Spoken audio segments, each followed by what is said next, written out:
Okay, ladies and gentlemen, I believe we are back. So this is Game Designer Plays Danganronpa Trigger Happy Havoc, and I hope to be able to wrap up this broadcast. We're about to reach. Just let me check.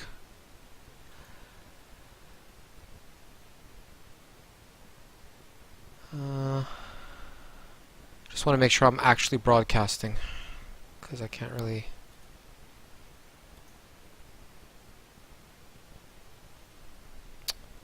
See, refresh.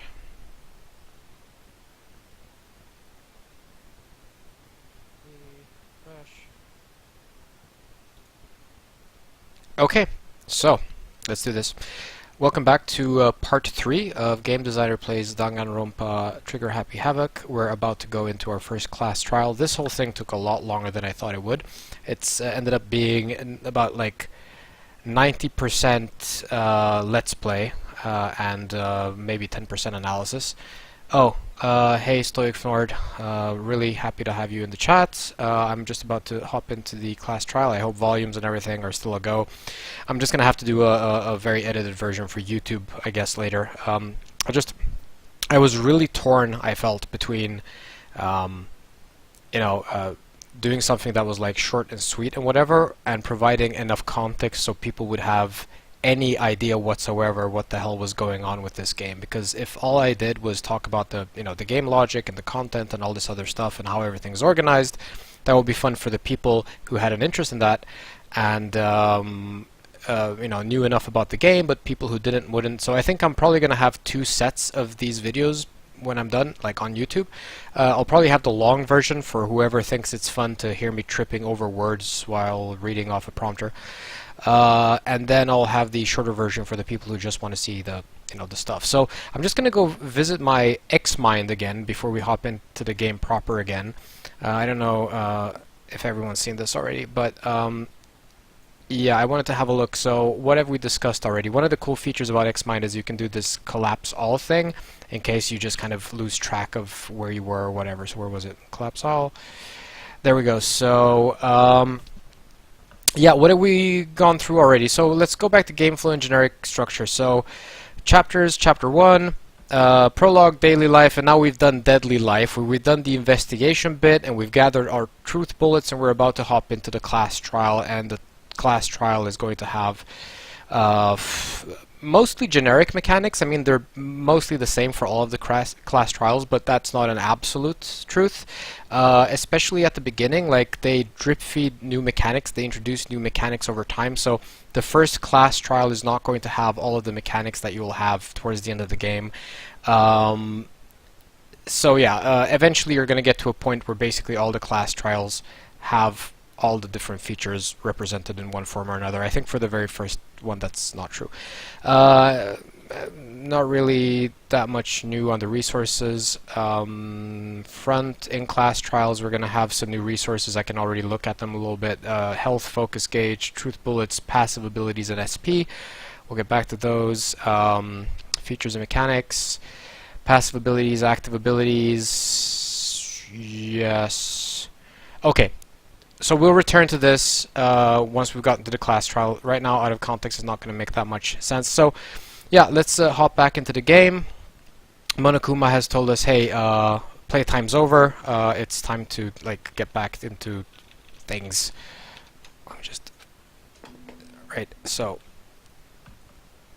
Disturbing bear. I'm getting tired of waiting. What say we just get started,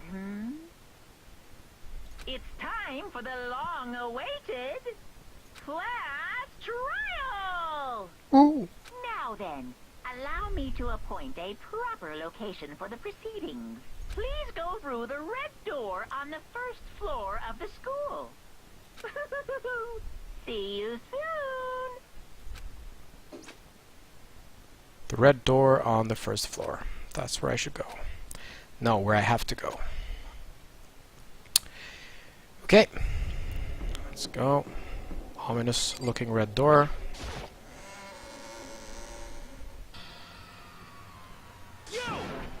You're late, Makoto. We've all been waiting for you. I bet you were afraid you'd be discovered as the murderer you are. This chick has no faith in me. Listen to me. Let's not jump to conclusions just yet. Save that for the class trial. There we can all reveal the details of Makoto's crime. So they're really convinced I did it, but I didn't do it.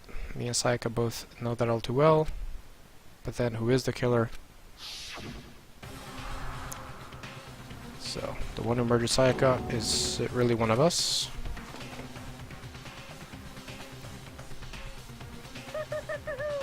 Is everyone here? Okay then. Please board the elevator in front of you, which will transport you to the courtroom, where all your fates will be decided. I'll meet you all down there. I'll be waiting. Okay, so let's see if we can jump straight into the elevator. Yep. Yes, indeed. So one observation to make, I mean, I'm a really big fan of like how the Japanese are so good at making these ensemble casts with a lot of, you know, cool characters and whatever. I'm also quite impressed at how little foreshadowing is built into the characters with regards to who is going to get killed in which order. Like, you don't necessarily know just by who the characters are, like who's going to get killed first. It's not like you know, Western horror films where, you know, I say this half jokingly, but everyone knows that like the black guy is going to die first, and anyone who goes skinny dipping or whatever, or has sex or whatever, is going to die. You know, all those old tropes. Those don't really apply here so much. Like, you don't know who, if anyone, is going to survive out of these ensembles. And on top of that, they're really not afraid of like going full-on Game of Thrones and killing off these characters before you've had a chance to like get to know them or anything. Like, it's very possible to invest a lot into a character. Like, you go on these little dates and hang out with them, and not see enough return on investment because you didn't get the relationship far enough to get whatever ability they had to offer or whatever, and then they'll die and you don't have that option anymore. So it's like, it's not obvious just from the game's logic and the content design who's going to make it, who isn't, and in what order, if any, they're going to get killed, and who's going to be killing who. And that's kind of cool. I mean, some of it is a little bit like that, I guess. I mean, I hung out a little bit with, what's her face? With Sayaka, and also a little bit with Junko, and both of them kind of bought the farm. I mean, I have played the game before, so that wasn't completely random. And both of them gave me their respective, you know, cool abilities that you get from interacting with them reasonably early. And of course they do this because the probability goes up that you will actually manage to get those abilities. If they're really far down the line, and if you have to spend loads and loads of time with them, and if they both get killed in the first chapter, that's, you know. But it's done kind of subtly. It's like, it's not super easy to know just by those kinds of things who's going to make it and who isn't. I just like that. I like that they're not afraid of killing characters off, and yeah, it's well done. Anyway, am I scared? No, scared isn't quite right. I said it before, but it's up to you to uncover the mysteries surrounding this case yourself. If you don't, you'll never come to grips with the truth. I need to uncover the truth of Sayaka's death. I didn't need someone else to tell me to do that. In Sayaka's honor, I swear I'll find out who the real killer is. So that's cool. As I raised my voice to try to give myself courage, I turned, trembling with anticipation, toward the elevator. With each step forward, I could feel my heart starting to race faster and faster. Everyone else was already on the elevator when I finally stepped on. The doors closed and the elevator started to move. Steel box descending with heavy clunking sounds toward the school's basement. So this is a kind of cool thing from a pure production point of view. So, you know, spoiler alert, Sayaka is not the last character to be killed in this game. They can basically reuse this whole elevator sequence along with a lot of other sequences like this.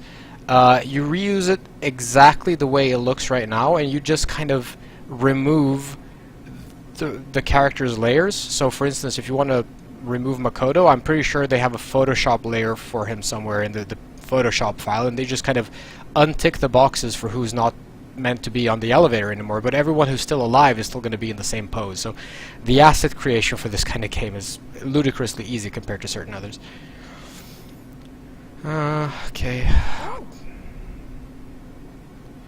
Not more like a defendant waiting to receive his judgment. Oblivious to our shared anxiety, the elevator lowered us further and further into the bowels of the school. And we're there. Finally arrived. What do you think? Doesn't it feel just like a real courtroom? Just like a Hollywood movie set, right? Not even close. It's total shit. Okay, okay. Everyone find your assigned seats and sit down. Hurry up now. Hurry up. We did what he said and found our seats. During the actual trials, by the way, I'm going to be doing a lot less narrating because when we get here, there's a lot more recorded audio. For obvious reasons. I mean, the class trials are meant to be a lot more dramatic, so they have less text and a lot more sound. The seats were arranged in a giant circle. It was set up so that everyone could see everyone else, which also meant it would be easy for anyone to transfer their tension and unease onto anyone else. The air seemed to grow heavy as we sat there. And so the curtain on our first case opened. A deadly judgment, a deadly deception, a deadly betrayal, a deadly riddle, a deadly defense, a deadly faith. Something tells me this all feels more poetic and awesome in Japanese than in English. It comes out a bit corny in English. A deadly class trial. Yes. You want to save the... Oh, do I ever? Okay. Ah, this is so cool. So the change in aesthetic is just so cool with the music and everything, and it's just like really pumping and whatever. So, okay. We have a little ticker down there telling us stuff. It's mostly flavor. It's not the most interesting stuff. But we do have access to our e-handbook, so we can kind of go through our truth bullets and look into all this stuff so we have a sense of what was going on before we jump into the whole thing and, you know, whatever. So we can still do that.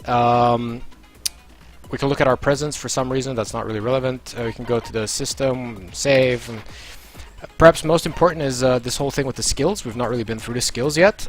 So here we can set all the skills that we've earned through the various interactions, right?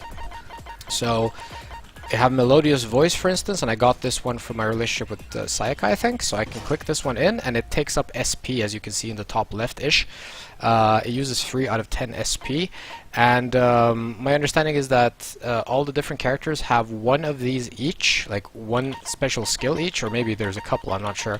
But they also yield SP when you interact with them, so even if you don't have their ability yet, or will ever get their ability, because they managed to die or something, or kill someone, you can still get SP from interacting with them, so it's not really ever really 100% wasted. Even low combos will increase the tempo. Effective during the bullet time battle, cost 4 SP. Okay, so right now you're doing this blind. As a player, you're a bit blind. You don't even know what is like the boxes that you're ticking. But since I played the game before, I can make informed choices, and I also don't really have to make any exclusive choices because I have only 2 abilities and enough SP to cover both. So I've equipped both of them. They're both passive, and I go finish preparations, and it's class trial time. Let's begin with a basic explanation of the class trial. So, your votes will determine the results. If you can figure out who done it, then only they will receive punishment. But if you pick the wrong one, then I'll punish everyone besides the blackened, and the one that deceived everyone else will graduate.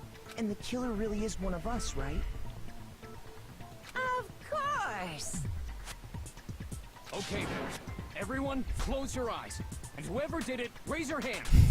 Don't be a goddamn idiot. Why the hell would they raise their hand? Before we move on and start the trial, can I ask a question real quick? What's going on with those pictures? I'd feel awful if they got left out just because they died. Friendship penetrates even death's barrier.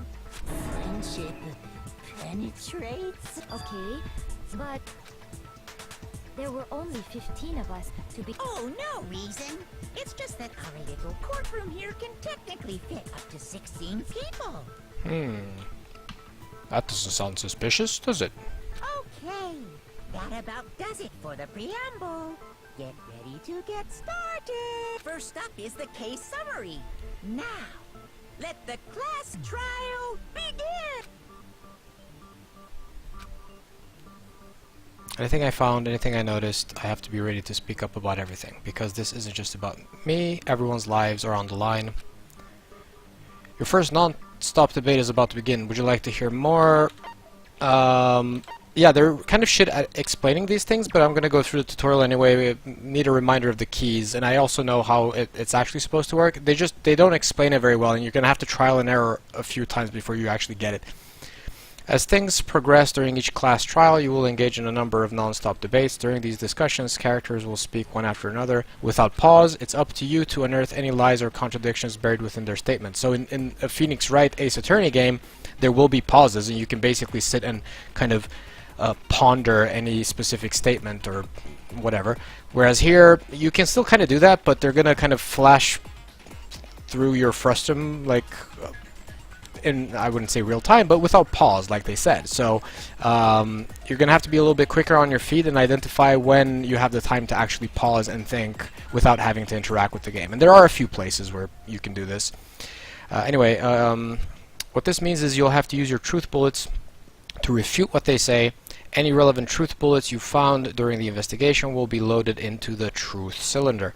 Use the mouse to aim, then fire with the left mouse button. Pretty straightforward. Pay close attention to each character's statement and use your truth bullets to blast the right ones. Note that if you run out of time, you will automatically fail, so please be careful. If you press the escape key during these arguments, you can review the controls. Well then, good luck and have fun. Shouldn't be a major problem. So, we already have a truth bullet loaded. In the future, there are going to be multiple ones, and we're going to have to manually choose between our truth bullets, but now we're still kind of in tutorial mode, so... assert that the one who was murdered was Miss Sayaka Maizono. Yeah, you know that part already. And the murder took place in Makoto's room. In the bathroom.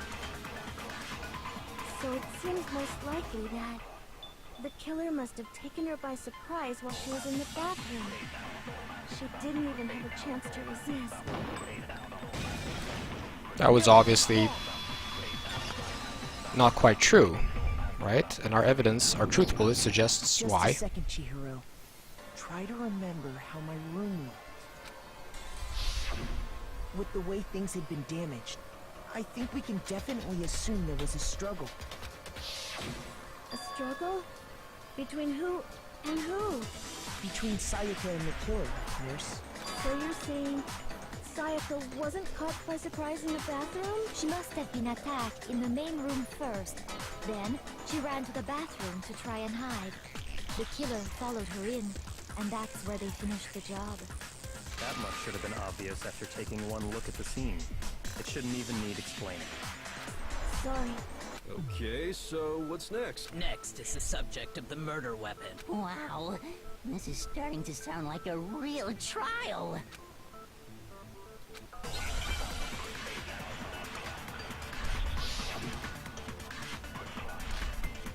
So, this gets more difficult when you have a higher difficulty level, obviously. So what was used to kill her? There was some kind of sharp For instance, you're going to have more options to choose from. That's an obvious one. without a doubt. That is the murder weapon. So the killer used some random knife they had on him. Nope. No, that's wrong.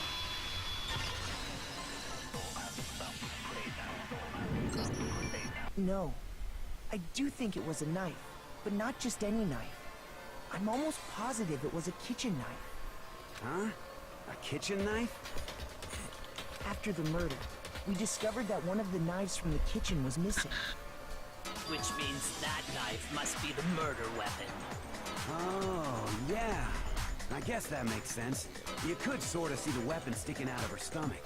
And if you look real close, I could totally see that being a kitchen knife. Okay, so the murder weapon was a kitchen knife, but where does that get us? I mean, we all know Makoto killed her, right? That's right. Makoto's room was the scene of the crime.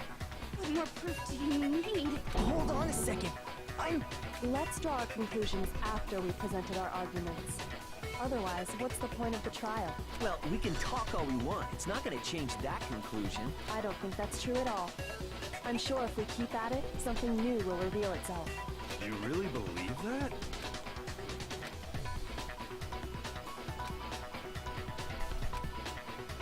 There's a bit more to learn about non-stop debates. Would you like to hear more? Okay, what do you have? You can concentrate by holding down the blanksteg, that's Swedish for space, key. While you're concentrating, time will slow down so you can pay closer attention to what everyone's saying. On top of that, it will steady your aim, making it easier to target potential weak spots. Cool. Concentrating like this consumes the focus gauge, and if this gauge empties, you can't concentrate. But the focus gauge will recover over time, so let your brain take a rest, no need to rush. Well then, good luck and have fun.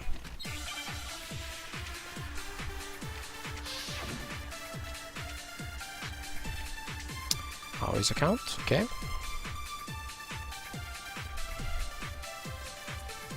So I guess there's no question that the kitchen knife was the murder weapon. But where does that get us? Makoto must have taken it from the kitchen, right? He did it in secret when nobody was in the dining hall. And then he went and stabbed Sayaka with it. So he really did do it. Yes. And it's been decided. We've reached the end. So instead of kind of countering the statement that was made that time, I just wanted to show what happened if you actually waited. So if you wait until the end of the whole like debate flow, as it were, the whole thing kind of loops. So there's like this final statement being made, and here's an opportunity usually where you can actually press F1 and you can actually take the time to save here sometimes, not always, but yeah. But even if you can't save, I don't know exactly what the logic is behind when you're allowed to save and when you're not, but you can actually save during the trials in some of the dialogue screens. But even if you can't save, you'll notice that the timer in the top right corner has stopped. So if you ever need to think, just wait until you get to this point and then just choose not to advance the dialogue, and you can think as long as you want. The person who was in the dining hall last night should be able to do it. Okay, so someone can corroborate my story. The kitchen knife was the murder weapon. But where does that get us? And you can fast forward this, I think. Makoto must have taken it from that he did it in secret when nobody was in the... Yep, someone was in the dining hall.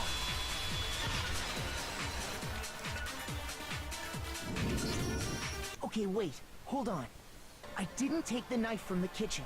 Next you're gonna say you're not the killer, right? Go ahead and say it all you want. Well, what if I have a witness? What do you think, Hina? Huh? Remember what you were telling me earlier? Went to get some tea from the kitchen last night and all the knives were still there. When I finished my tea and went back into the kitchen to wash my glass, one of the knives was gone. So you're saying the knife disappeared while you were drinking your tea in the dining hall? Yeah. Just to be perfectly clear, the knife disappeared while you were in the dining hall, correct?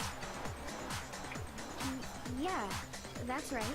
And at any point while you were there, did you ever see me come into the dining hall? No, I don't think so. You don't think so? No, he definitely wasn't there. The knife disappeared while Hina was in the dining hall.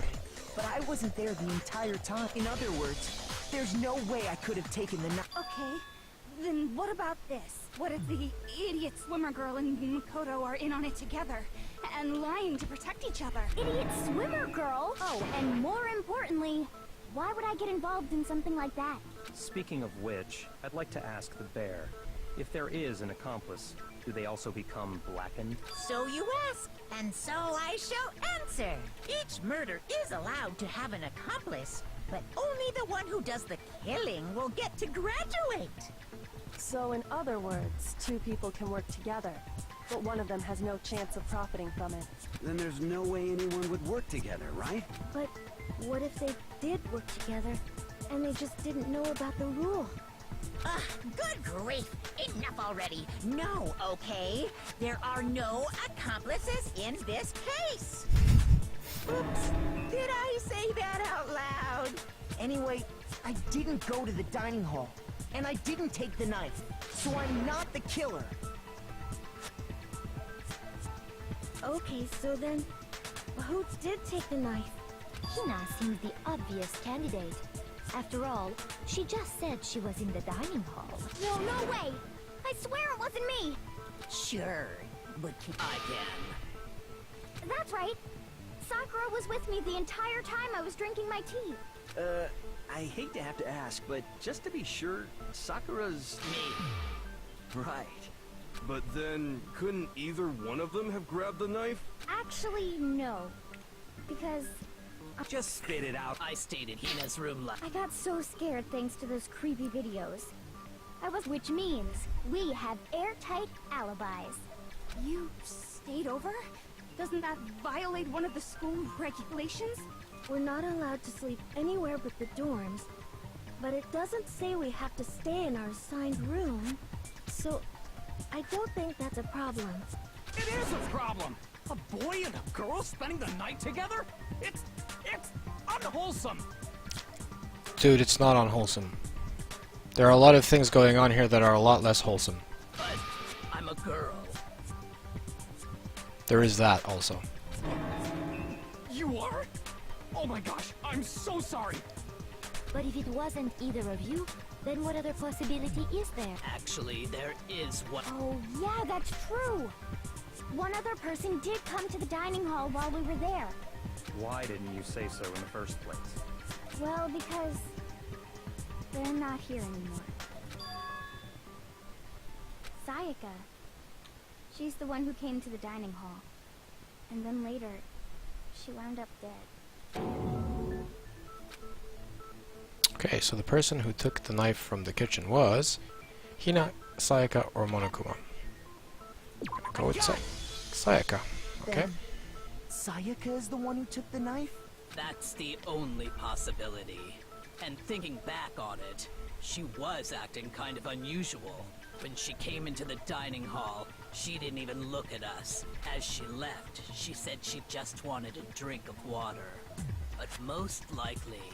And the person who took the knife was the victim herself! I'm sure. So you're saying the knife she took was then taken? In that case, you may not have taken the knife, but you still could have killed her. By the way, sorry for skipping sometimes before the dialogue has finished playing. I'm not used to there being so much spoken dialogue, so sometimes my finger just twitches the second I finish reading. What? See? He did do it after all! These people's standards of evidence, man. No, you're wrong. So, that's how you would twist the argument and send us all off in the wrong direction? You possess a most terrifying talent. Don't you understand? If they convince me, everyone's gonna Hold die. on. It's still too early to decide conclusively that Makoto is the killer, wouldn't you say? Because you see, if the room did belong to the killer, then they did something most bewildering. And until we unravel that little mystery, you simply can't declare that he's the killer. Bewildering? What the hell are you talking about? Something was missing from the scene of the crime that by all rights should have been there. You know what I'm talking about. Hangman's Gambit. What is that? Let's hear more about it. So, as things advance further in the class trial, the Hangman's Gambit will eventually take place. The point of this is to reveal an important phrase related to the incident in question. You will have to deduce the phrase from the letters flying around in the letters already known. Complete the phrase by shooting down the flying letters in the right order. Use the mouse to aim and then press the left mouse button to shoot the desired letters. If you shoot down the wrong letters, you'll suffer damage to your influence gauge. If this gauge reaches 0, or if you run out of time, you fail. Well then, good luck and have fun. Sounds simple enough. Something that should have been at the scene, but wasn't. That must be the crucial point. If you could just figure out what that something is, there are a bunch of different candidates, I suppose. I think it might be like the... Oh yeah, right, that's it. Right, you have to kind of shoot certain things multiple times. But yeah, we've got it. This was a very easy Hangman's Gambit. So as you might recall, hair had been removed from the crime scene with the roller thing. A single hair on the floor. So, the culprit removed some evidence? Yes. And if I were the culprit, why would I need to get rid of all the hair in my own room? It wouldn't be unusual at all to find my hair at the crime scene if the crime scene is in my room. The reason all the hair was gone was to remove any trace that Sayaka had ever been there. That makes sense. No. If that were the case, they would have had to... Yes, very true, very true. Okay, then why wasn't there any hair on the ground? The killer got rid of it all, of course, to remove any trace that they had ever been there. Wait, then that means... Precisely. It's simply beyond reason to believe that the room's owner and the killer are one and the same. Then Makoto isn't the culprit? Are you sure we can decide something so important based solely on the absence of some hair? No.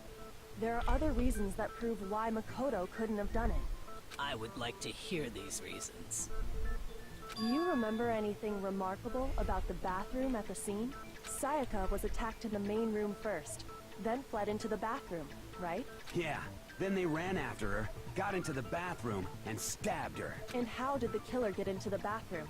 Did they have any trouble? What do you mean? It's fairly certain that the killer had... There was clear evidence left behind. Do you remember, Makoto?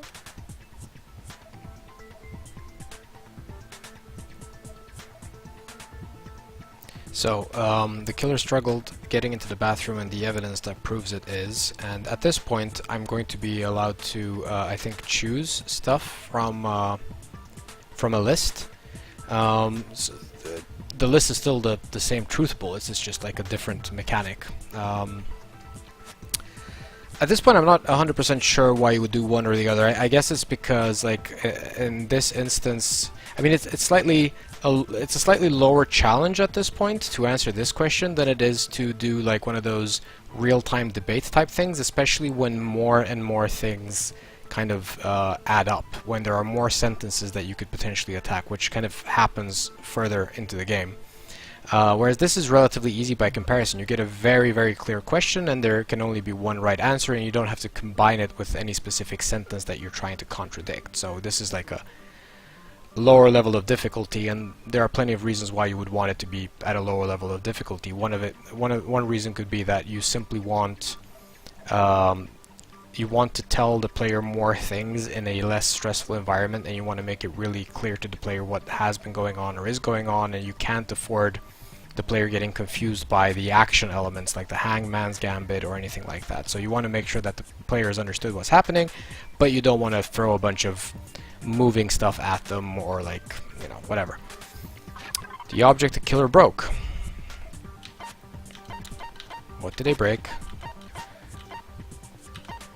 Bathroom doorknob, right? They broke the doorknob. That's what indicates that they had some trouble getting into the bathroom. I got it! Evidence that the killer had trouble getting into the bathroom. You're talking about the doorknob, right? Huh? The doorknob? What doorknob? The doorknob for my bathroom. It was completely broken. See how the top part was unscrewed? And the doorknob's about ready to fall off? Oh yeah, true. But what does it mean? In trying to bypass the lock, they ended up nearly removing the entire... This is another most bewildering act for the room's owner. It proves Makoto is beyond suspicion. So what? You're saying he wouldn't break the door in his own room? But if the only choice you have is to break it, you break it. There's nothing bewildering about it. You still don't see? Okay then.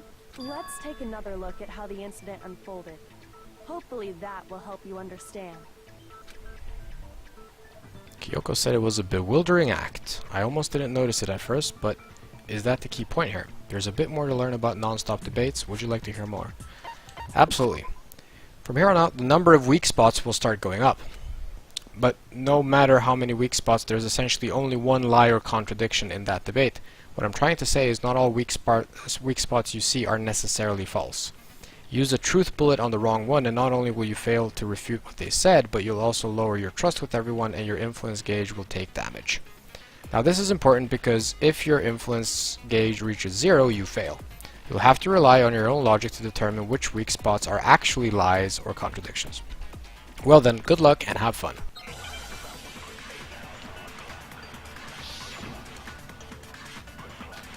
Bathroom door frame. Still only one bullet. In the future, there's more of them. Or at a higher difficulty level, I'm sure there already would be more of them. The incident took place in Makoto's room. Sayaka was first attacked in the main room. She then fled into the bathroom. Then the killer ran after her. And they got into the bathroom. At that point, the killer had to try and bust down the door. Because Sayaka had locked it. Nope. No, it's wrong.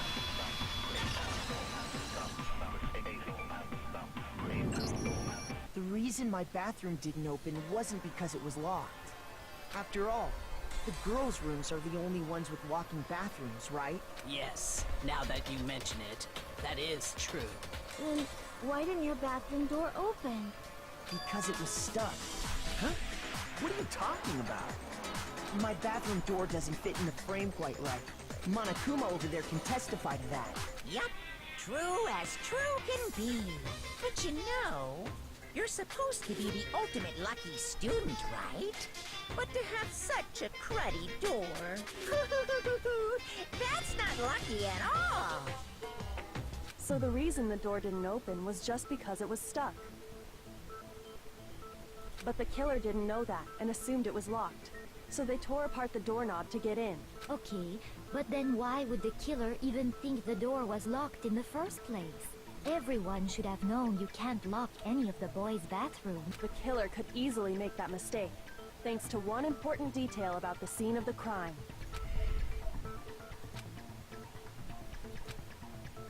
The important detail about the scene of the crime that they didn't know was the crime took place in my room.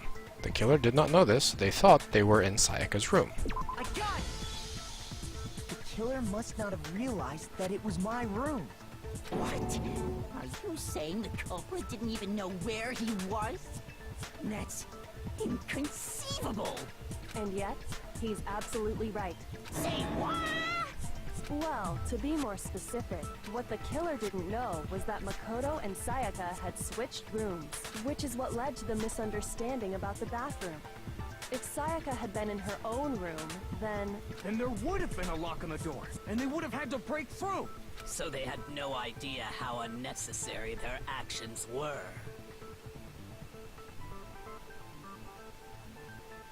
ultimately, we can't know if it came open by force or simply by accident.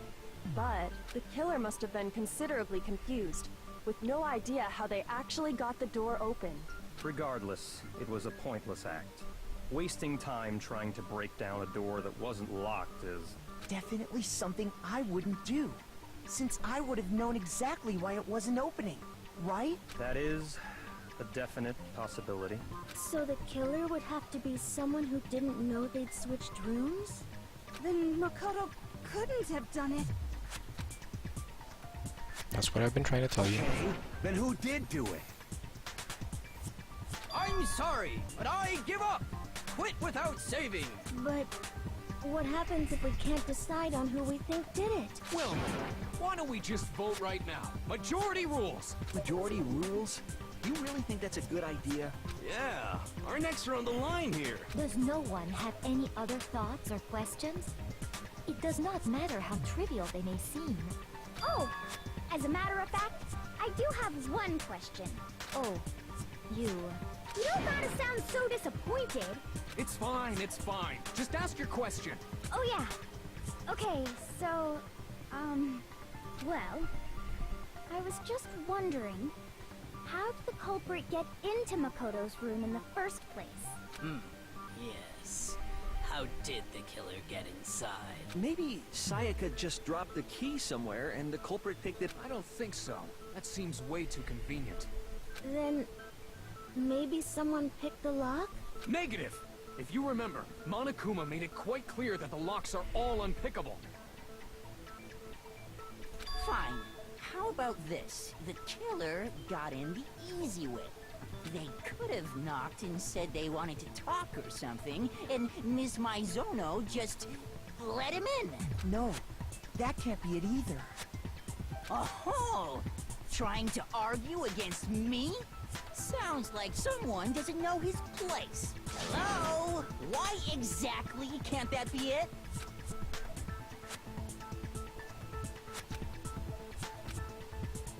There's no way Sayaka let someone in because... I think it might be...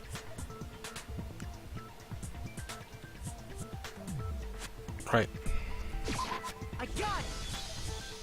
Because Sayaka was already scared, remember? That's why she asked me to switch rooms in the first place.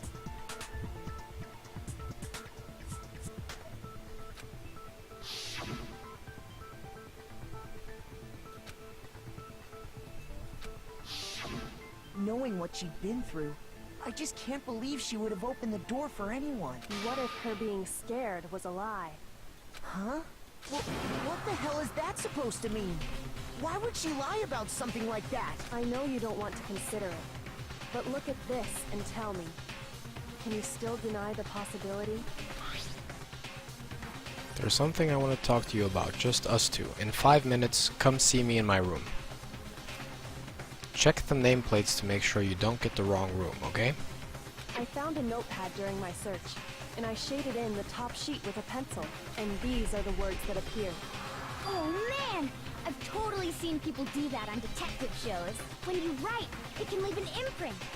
Sketch over the next sheet of paper, and you can see the words. When I saw that, I was like, holy crap! I'd better make sure I rip the paper out before I use it from now on.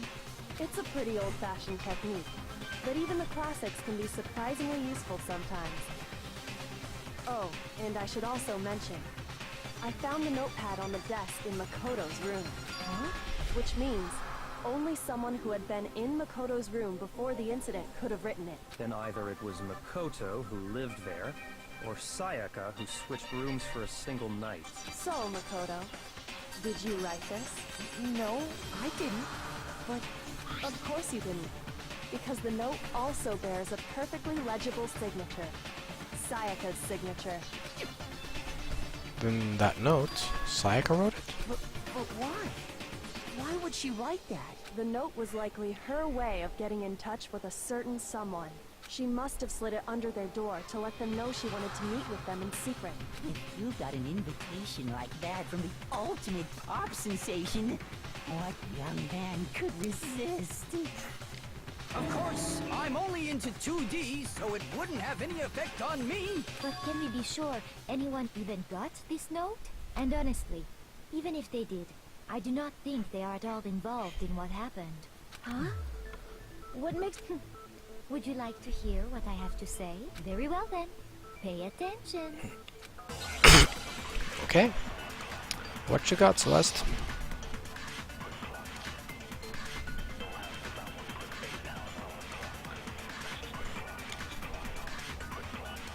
Sayaka and Makoto switched rooms, correct?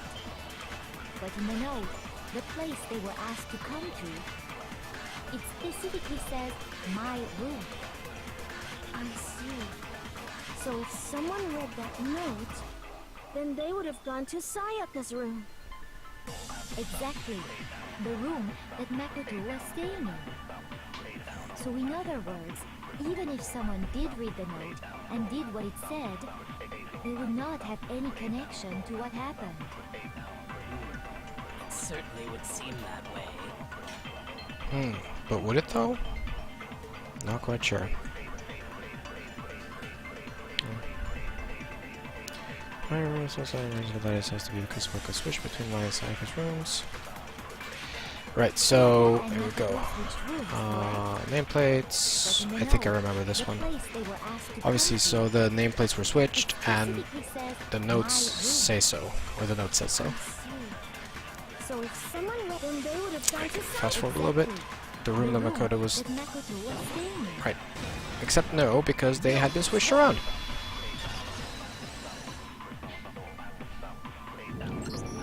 The nameplates on Mai and Sayaka's rooms got switched. They got switched? That's right. The nameplates got switched, just like the rooms themselves. As a result, the nameplate on Sayaka's room actually had Makoto's name. And the nameplate on Makoto's room had Sayaka's. So what you're saying is, the room Sayaka was staying in was actually marked as her room. Then, if someone did do what the note said, they would end up at Makoto's room where Sayaka was. Plus, their rooms are right next to each other, so switching the nameplates would be no problem. And the one who switched the names was... well, of course it wasn't you, right, Makoto? Right? Okay, then who did it? There's only one person who could have switched the nameplates. The only other person who knew we had switched rooms. That's Sayaka. Me and Sayaka were the only ones who ever knew about us switching rooms. So the only other person besides me who would even know to switch the nameplates was Sayaka. You can also infer as much from her note. There's something I want to talk to you about. Just us two. In 5 minutes, come see me in my room. Check the nameplates to make sure you don't get the wrong room, okay? She specifically tells the reader to check the nameplates. She would only have written that if she knew the nameplates had been switched. But why would she switch them in the first place? She wanted someone to come to the room she was in, and also hide the fact that it was What? Inviting someone to your room, but not telling them you'd switched rooms.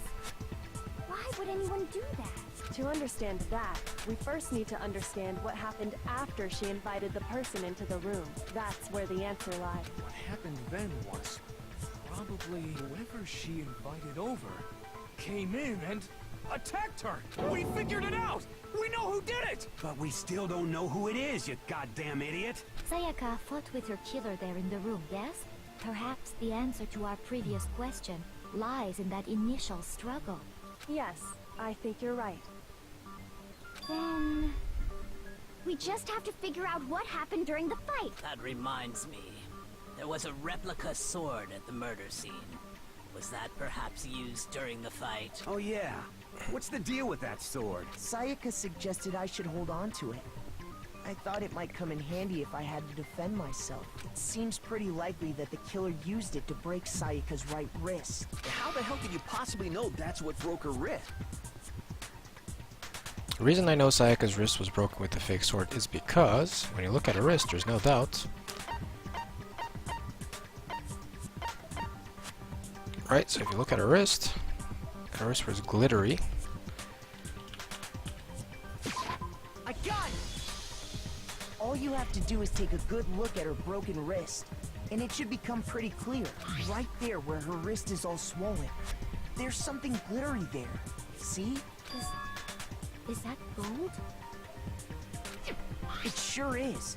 Specifically, the gold coating from the replica sword. You barely have to touch that stuff, and it'll stick right to you. And there's some on her wrist because... I got it! Because she got hit with the sword, right there on her wrist! I see. And so the truth draws ever closer. All right, then it's about time to solve this mystery. What happened in my room? And what led to Sayaka's death? That's what we need to make clear. There's a bit more to learn about non-stop debates. Would you like to hear more? Absolutely. So, getting used to these non-stop debates. Starting with the next debate, I'll start loading multiple truth bullets into your truth cylinder, but just like with the weak spots, only one of these bullets can actually refute the proper statement. In other words, from here on out, you'll have to combine the right truth bullets with the right weak spots to refute each statement. Now, it's a good time to talk about why these mechanics work the way they do. We have the non-stop stuff, and we have the hangman's gambit, and we have like the whole thing with choosing something from a list, and in the sequel there's even more stuff. Why do we have all these different things? Well, part of it is just because these things can drag on otherwise, so it's like a pacing thing. Just let the player engage with some different mechanics every once in a while to keep them interested and motivated and focused and not like fatigued as hell. There's also another aspect of it. So how could you present to the game what your theory was? Like, imagine it. Like, imagine you're designing a courtroom thing and the player is supposed to communicate to the game's logic who they think the killer is and how everything happened. Well, if you could just type anything in, maybe you could just like make some sort of timeline or find some way of actually communicating what you thought had happened. But for the game to actually be able to parse what you wanted to get across and figure everything out, like that logic is so much harder to kind of handle on a programming side of things, for the game to assess whether you have actually figured out what happened at the scene of the crime. There's that aspect, and it's also a lot more difficult for the player to kind of do. It's also a lot less fun. Like, imagine having to just write prose explaining to some software program what you think happened in a certain scene of a crime, and you can't do the dramatic stuff and the back and forth between characters and the debating and all this other stuff. So this and like in other games like it, what happens here is they do it step by step. You're supposed to figure out one thing at a time, and they work with like kind of a bit of a trade-off. Instead of giving the player an infinite number of options that they can kind of present to the game's logic, or Monokuma if you will, you have a limited number of truth bullets, pieces of evidence, and you have a limited number of statements that can be refuted. However, if you multiply one with the other, then you get a lot of different potential options. So it's not functionally infinite, but it's enough that, you know, simply just randomly trying stuff out is eventually going to make you lose all your health or your influence gauge or whatever you call it. You can still do that. You can engage in like the logic equivalent of pixel hunting. You know, pixel hunting being like from the old adventure games where you would kind of look for interactive stuff by basically clicking on random spots all over the screen until you found what you were supposed to actually click. You can do the same thing by just combining all the different bits of evidence with all the different statements, but you know, that's obviously going to lead to you losing all your health eventually when it gets really complicated, right? This game is kind of nice in that it actually doesn't yield an immediate game over. You can actually retry a statement even if you run out of influence. So you know, it's still possible to play it that way. But more often than not, I feel like they found the right balance, and I don't really feel like I have to engage in it. So I think it's a really good trade-off between all the different factors, the drama of it, and you know, just giving the player just the right number of options and making the player feel smart. So it's a clever way forward, I think. If you come up with the wrong combination, you'll take damage to your influence gauge. You can press the Q key to rotate the cylinder and choose which bullet to fire. Press and release the Q key to cycle through each bullet, or you can use the mouse wheel. By the way, if the logic difficulty is set to kind, fewer bullets will be loaded into the cylinder. For our purposes this time, the logic difficulty will be set to mean. Well then, good luck and have fun. Right, so they're setting the logic to mean, the difficulty to mean, just to make sure that you get to try this out. So, let's see what the statements are that we need to refute. So it's never a bad idea to just listen to everything once. The culprit grabbed the sword, and that's when the first blow was dealt. A sword-based sneak attack. Sword-based sneak attack. And that's what broke Miss Maizono's wrist. So, she tried to fight back. She grabbed the kitchen knife she had hidden away. But then the culprit took that from her too. And they killed her with it. And that's exactly what happened. Okay then. Well, let's review that. So, the person with the sword really did attack first, and there's no explanation for how a certain part of the sword got damaged. So, let's see if we can just look at what truth bullets we have and see what Makoto is hinting at. So, replica sword sheath. Makoto took this from the gym entryway and put it in his room. The sheath was found some distance from the sword itself, and it shows evidence of being scratched with a sharp object. If you were going to attack someone with a sword, you would almost certainly remove the sheath first. Okay then. That feels somehow pertinent. So. When the fighting broke out, the culprit grabbed the sword. Okay. And that's when the first blow was dealt. Sword-based sneak attack. I don't believe that. No, it's wrong.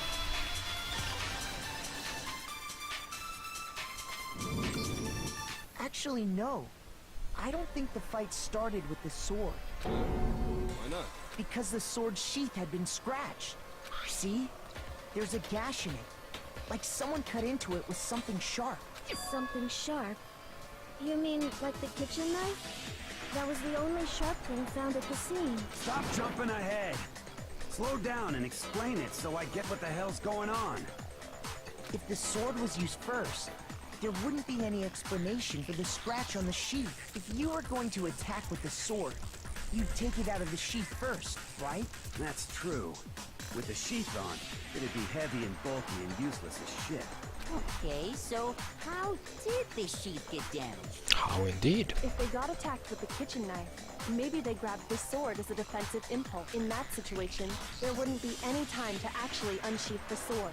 So you're saying the sword was initially used to defend against an attack from the knife? Which means whoever had the kitchen knife was the one who attacked first. I think I get it. So here's how it all played out. The culprit came in, found the kitchen knife hidden there somewhere. Then they took the knife and attacked Sayaka before she knew what was happening. So she grabbed the sword to defend herself. But then the culprit took that from her too. Then, after they broke her wrist with the sword, they took the knife and finished it. Sorry, but I don't think Sayaka used the sword. What? How the hell can you not think that? because she never held the sword at all. There's a certain part of her body that makes this clear. Part of her body that shows she never used the sword. If you wanted to use a sword, which part of your body would have to touch it? Well, her palms. I got it! You're talking about her palms, right? The palms of her hands were perfectly clean, so I don't think she ever picked up the sword. How can you know that just by looking at her palms? Like I said before, the gold coating on that sword comes right off. All you have to do is touch it. In fact, if you look, you'll notice that a lot of the gold has already come off the handle. It's safe to assume that's because whoever used the sword got some of it on their hands. There's really no way she could have picked it up and come away completely clean. Maybe she washed her hands after she escaped into the bathroom. Sorry, but I don't think so. Why do you say that? Is it because you think I'm ugly? No, that's not it at all.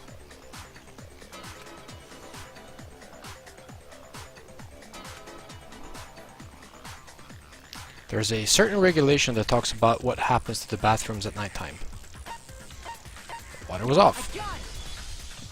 According to the Monokuma file, Sayaka's time of death was around 1:30 a.m. In other words, at nighttime. And the water in the bathroom shuts off at nighttime, right? Oh, I didn't know that. Actually, I haven't taken a shower. Oh my. You're no different. You smell like a big fat ugly donkey. I'm not sure whether to take that as an insult or a compliment. Insult, obviously. So anyway, if Sayaka never touched the sword, then that means the killer is the only one who used the sword. But hold on. If that's right, then the one who damaged the sheath with the kitchen knife was... Dum dum da.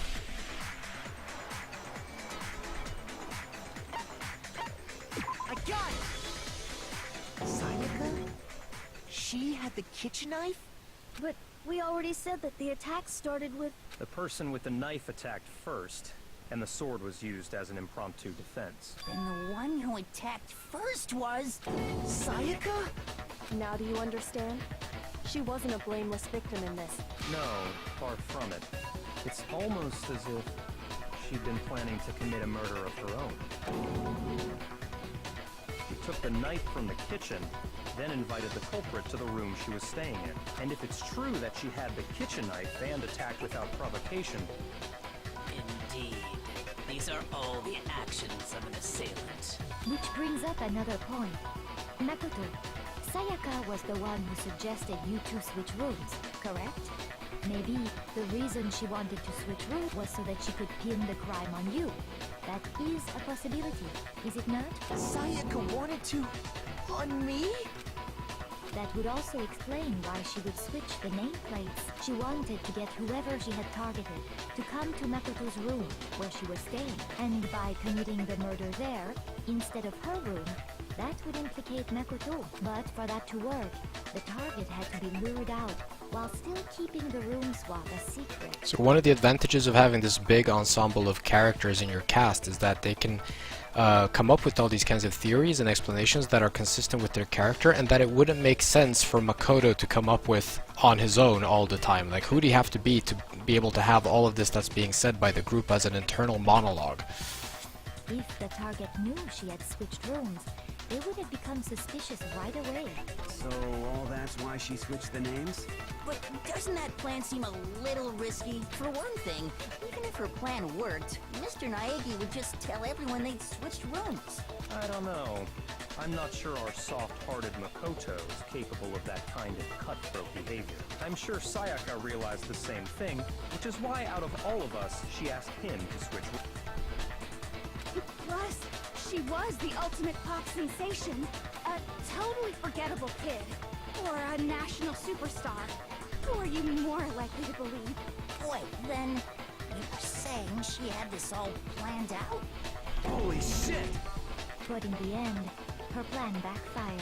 She launched her attack with the knife, then found herself under attack in turn. That must be when her wrist got broken. and she was forced to drop the knife. The tables were suddenly turned on her, and she died at the hands of the one she planned to murder. Just hold on! That can't be true! Because... Hey, hey! You guys have totally derailed the argument. Excuse me for a sec.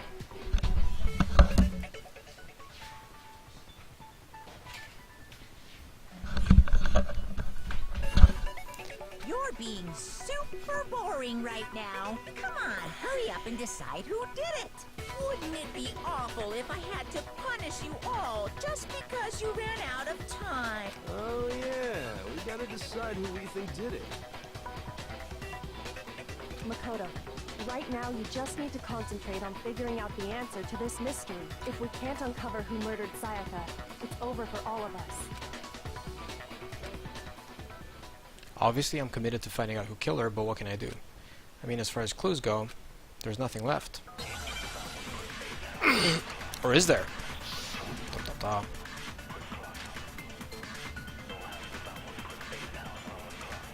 Dying message.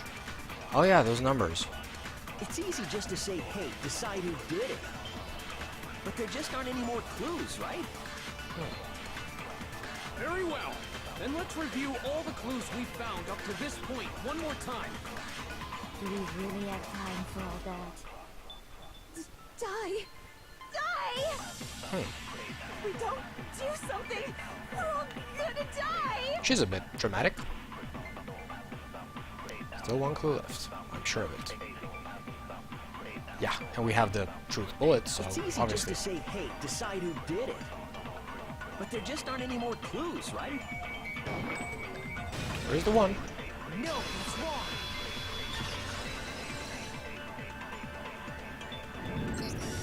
There still might be one clue left. Sayaka's dying message. Dining, wait, what did you say? The dying message. She wrote something on the wall behind her, remember? 11037. Written in her own blood. There must be a clue about the killer hidden in there. 11037. Well, before we get too far into that, I need to ask, can we really be sure that Sayaka is the one who wrote it?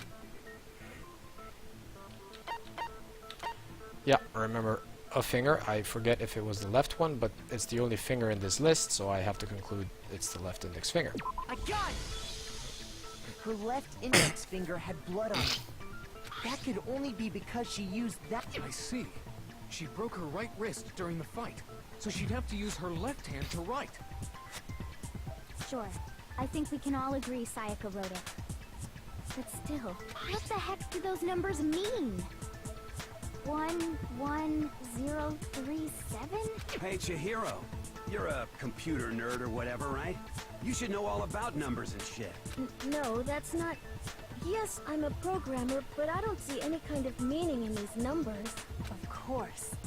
It's because they're not numbers. Oh, yeah, it looks like... Huh? What? No, it's just...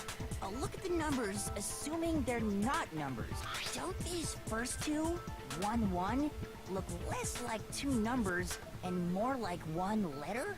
Ah, you're right. The connecting line is barely there, so I assumed it was 1-1, but... Looking at it now, you could also read it as an N. Whoa. You might have finally just said something worth a shit. Our little gray cells are really getting excited now. But even if that really is an N, N037, doesn't make any more sense than before. Rotate the image 180 degrees. It pisses me off a bit that I have to be told this, because to me that was super obvious. Oh my god. Now I see. She wrote down the killer's name. Huh? You just shot past the clue part and right onto who did it. So, whose name did she write?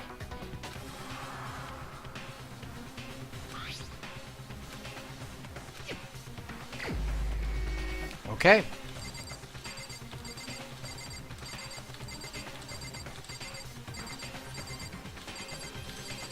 And he already looks pretty nervous, doesn't he? Here's my answer.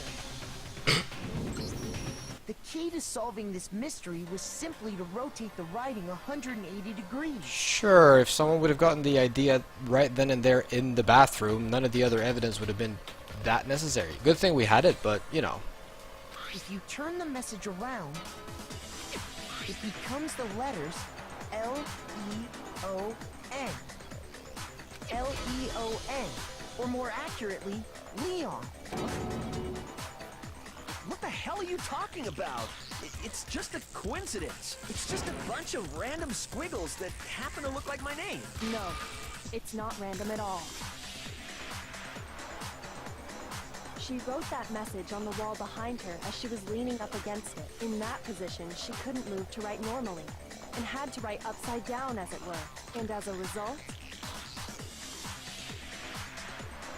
when you look at it standing in front of her, it ends up getting flipped. Try it for yourself if you want. Write something sitting like her, and the letters will be inverted. That sounds like one hell of a stretch to me. I'm the killer?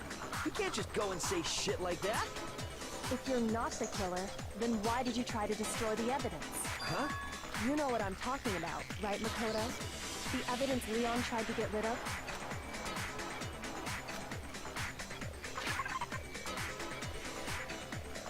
So, the thing I found on the ground in front of the incinerator.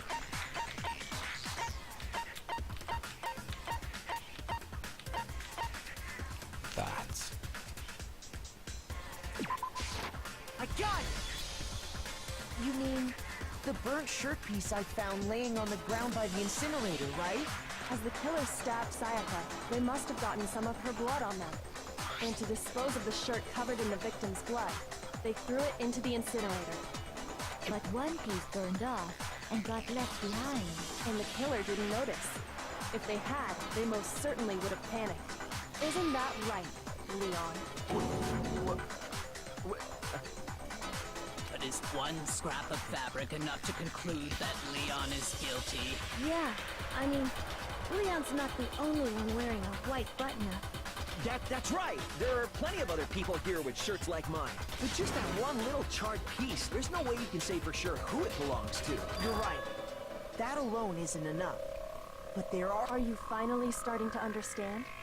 The answers to all the riddles are right here. Yeah, I think so. Burnt remains of the button-up shirt, which the killer wasn't able to get rid of. There's something about it we need to pay attention to in order to figure out who's responsible. Where it was disposed of, when it was disposed of, how it was disposed of. Okay. How? If you look closely at how the shirt was disposed of, we should be able to figure out who the killer is. Oh yeah, that's a good point.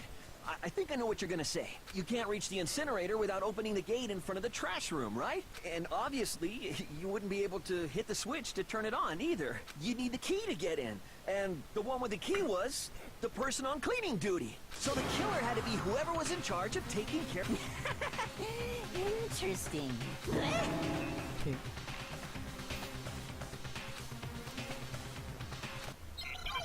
So there's another way of using the incinerator without being the one on cleaning duty. That's what proves that Leon did it. So shattered crystal ball. That's the one clue I get. The And key one to true the bullet. trash room. Whoever was on cleaning duty must have had it, right? So the only one who could get to the incinerator was the person in charge of the trash? And you'd have to get close to the incinerator in order to destroy the evidence. Would you though? No, that's wrong.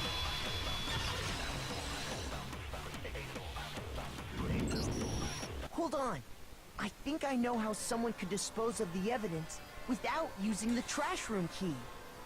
But if you can't get past the gate, you couldn't possibly turn on the incinerator, could you? Yes, you could. If you used this. What is it, some kind of glass ball? It's busted to hell. Actually, it was supposed to be a crystal ball, but, But how would you use it? The killer had to use the glass ball in a certain way, which was throw it, roll it, divine with it. Well, assuming it's Leon, what was he good at? Well, baseball, obviously. I got it! The killer simply took aim at the incinerator switch and threw the ball through a gap in the gate. All they had to do was hit that switch, and the incinerator would come to life. Someone threw that through a gap in the gate? Remember what you said before, Hifumi? Someone turned the incinerator on. Very strange. I'm quite certain it was off last time I was down here. Perhaps it was the work of a fairy. Hifumi had the key, so the only way the incinerator could have been turned on without his knowledge was because the killer was able to hit the switch without opening the gate. Once they got the incinerator going, all they had to do was ball up the shirt and toss it in. Hey, come on! What the hell is this? All you have to do is look at the scene to know that the killer never actually went inside the trash room.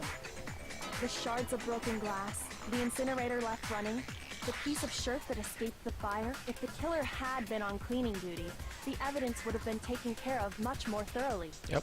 Wait, no, just hold on. But the distance from the gate to the incinerator has to be at least 30 feet, right? The pinpoint accuracy you'd need to throw a glass bulb that far and hit something that small. Could someone really do that? That's right. There's no way. It'd be impossible. Difficult, absolutely. Impossible? I don't think so. Because the killer is... Ultimate baseball star. I got it!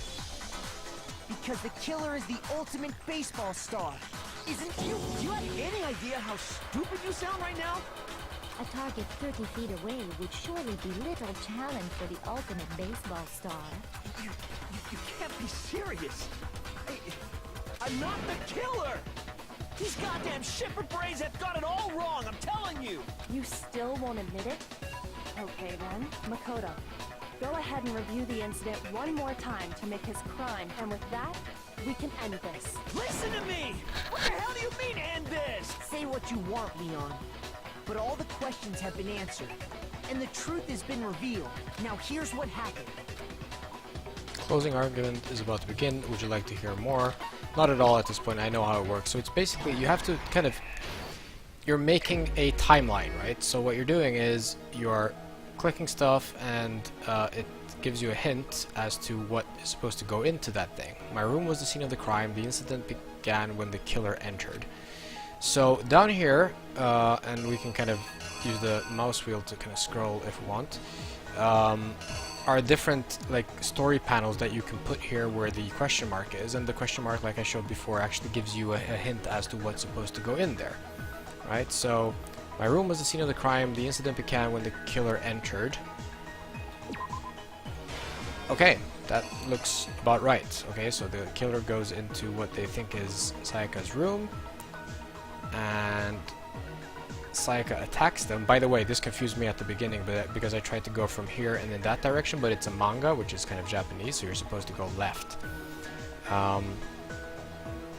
This one, first, when Sayaka attacked the killer with a knife, they noticed something in my room. So what did the killer notice? Because I'm guessing that's what they mean. So let's see what the most relevant thing is that the killer could have noticed. They must have noticed that. In the sequel to this game, they make this a little bit different, and you get immediate feedback when you're right or wrong about the panels that you put in here. They used that object to deflect Sayaka's attack, which is why the evidence was damaged. Which object did they deflect the attack with? Looks like this. Cool. After the killer countered Sayaka's attack with an attack of their own, what did they do next? I don't know, maybe unsheathed the sword and pointed at her? At which point Sayaka would have run into the bathroom and closed the door behind her. They forced the bathroom door open. The only logical way they could have done that was by using their toolkit.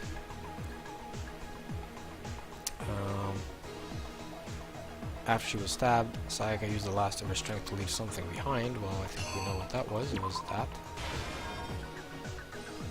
And there's poor Sayaka.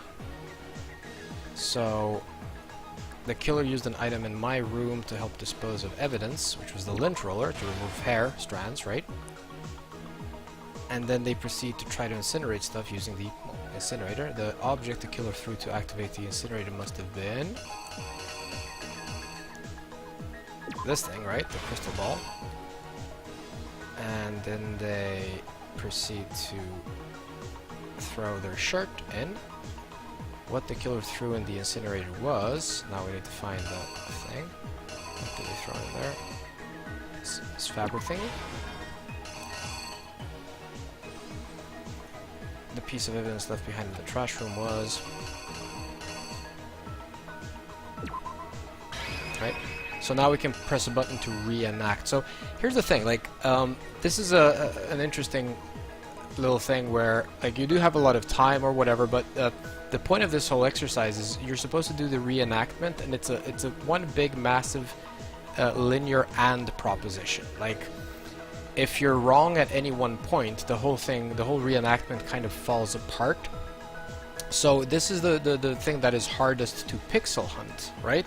Like, if you were to just put random panels in random places, the probability of getting it right would be pretty slim because it's such a big, massive and proposition. You don't get the immediate feedback that you do in the other segments, you know, the other gameplay sequences, you know, with the non-stop debates and so on and so forth. You usually get to do one question at a time and you get immediate feedback, right? Whereas here you don't. You're supposed to put all these out and then do the reenactment. And once you've done that, you can right-click and then the game kind of goes through it all. And only when the reenactment bumps into a mistake does the whole thing stop and you get told that you've made a mistake, which is not how it works in the sequel. In the sequel, they're nicer with that part. So The killer is you! I think I'd better take one more look back at the case from the beginning. Last night, the killer went to the room Sayaka was in. In other words, my room. From what we can tell, Sayaka invited that person there intending to kill them. She attacked them with the knife she'd taken from the kitchen earlier.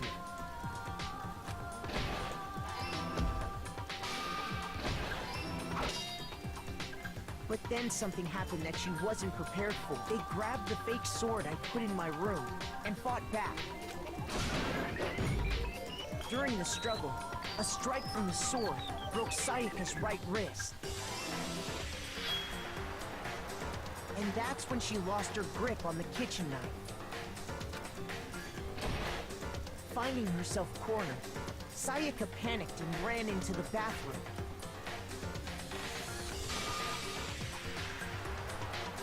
The killer went after her, but couldn't get the bathroom door open. What they didn't know was that my bathroom door got stuck easily, and there was a trick to opening it. Sayaka knew about that because I told her, but of course the killer had no way of knowing. So instead, the killer forced the door open, took the kitchen knife, and stabbed Sayaka.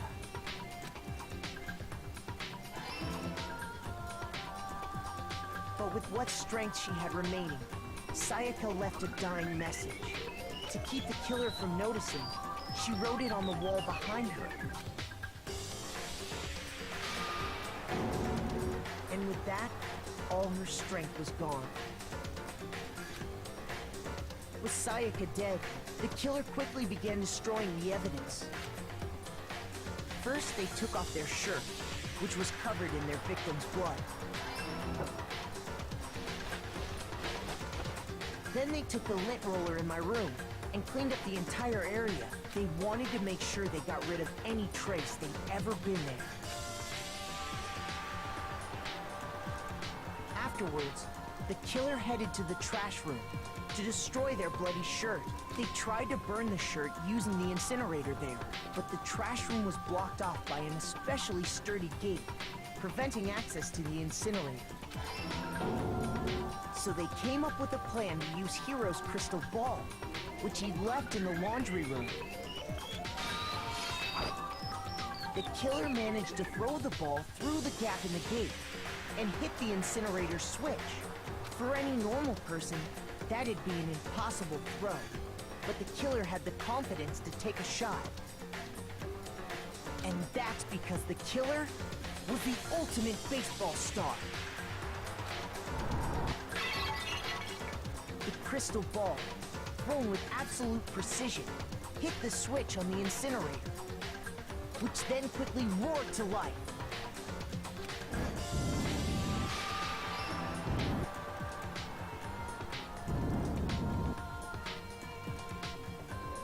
Having destroyed the final piece of evidence, they left the area with, I imagine, a sigh of relief. But there was one thing they missed. Part of the shirt they'd thrown into the fire burnt away and fell out of the incinerator. The killer didn't notice this, and so left behind a piece of indisputable evidence.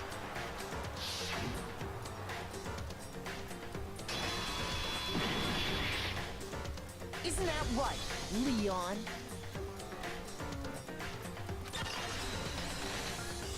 How cool is that?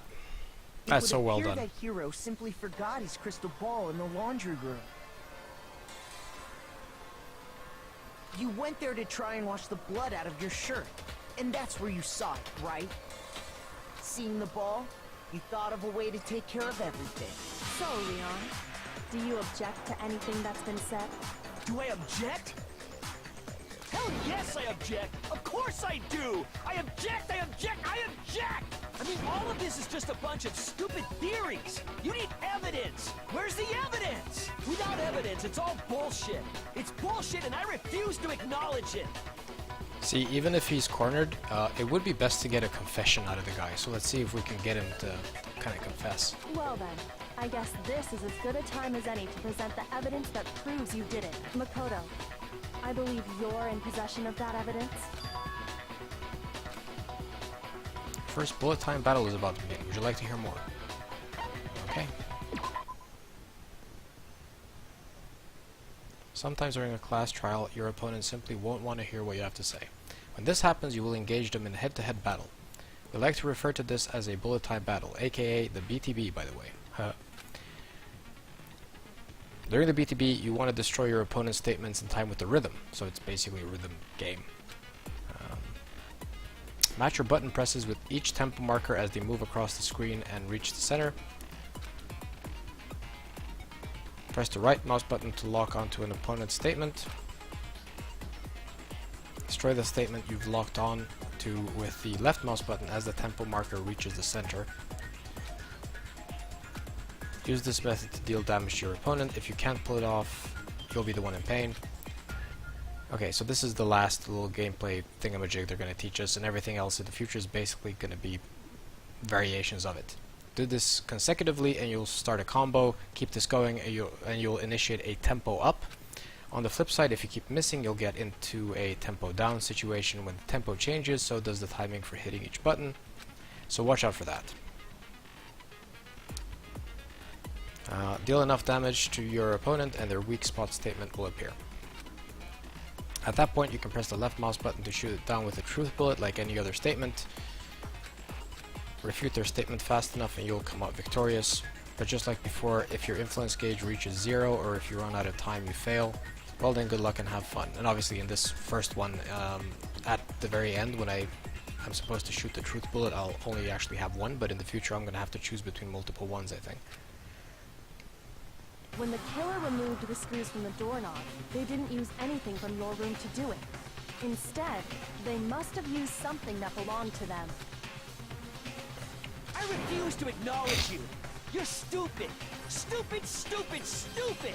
Stupid, stupid, stupid, stupid, stupid, stupid, stupid! To show indisputable evidence that Leon is the killer, I need to figure it out. Right? Burrito time battery! Rhythm game time. Where's your proof? You kidding me? Not a chance! It wasn't me! Stupid! So it's pretty straightforward. I just basically use right click, Stop talking! and the more things I target at the same time, the more cost effective this whole exercise is going to be. Me? Not a chance! Stupid! You lie! Where's your proof? You kidding me? Not a chance. It wasn't me. Stupid. I feel that the timing is a little bit weird. Where's your proof? This should prove it. It feels like the visual marker and the beat of the music is not really in time. I don't know if it's a PC only type thing or something. I felt it was a bit off on the PS4 as well. Screws on the door. I wonder what kind of tool the killer used to remove that. I mean, it had to be a screwdriver, right? Oh yeah. I'm pretty sure the toolkits we got each had one inside. That must be what he used. There aren't any other tools anywhere.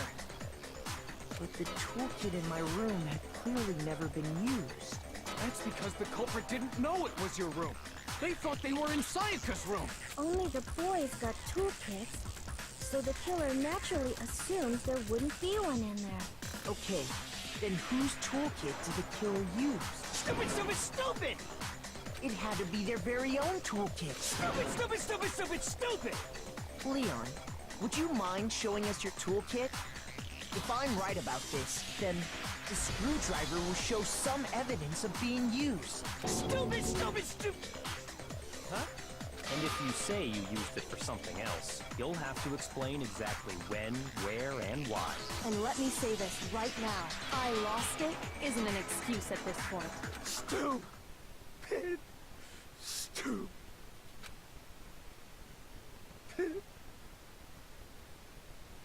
I feel bad for Leon. She did try to kill him.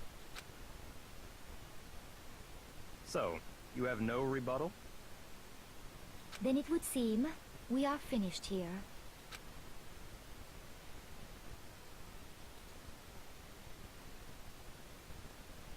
That's it. So that's the end of the trial. There's a bit of an epilogue to it before the chapter is over, so we're gonna watch that real quick.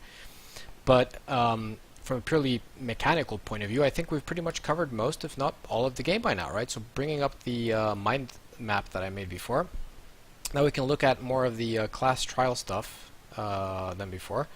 So we talked about the class trial mechanics. We had passive abilities, right? The abilities that we set before the trial that kind of affected stuff like how much health I had, and how much damage I do with my attacks, and so on and so forth.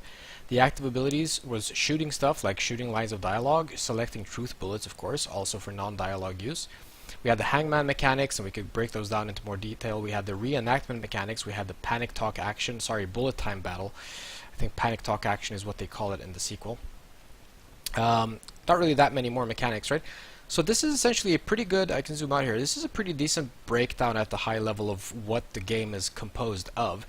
And doing something like this is actually a very good way of getting a sense of the scope of your high level game design.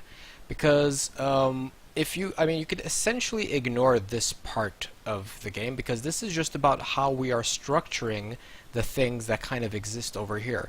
The features and categories of resources available in a game like this, it's not really that much content that needs to be made, right? If we do a little bit of a breakdown of what needs to happen, and we can do this within this too, so like we can do a geeky cost breakdown or work breakdown that's relevant for this, and we can say stuff like, well, okay, let's take like some arbitrary bit of content. Let's take something like a present, right? That's what we call them. Right, presents. And a present needs to have what? It needs to have graphics. It needs to have flavor text, right?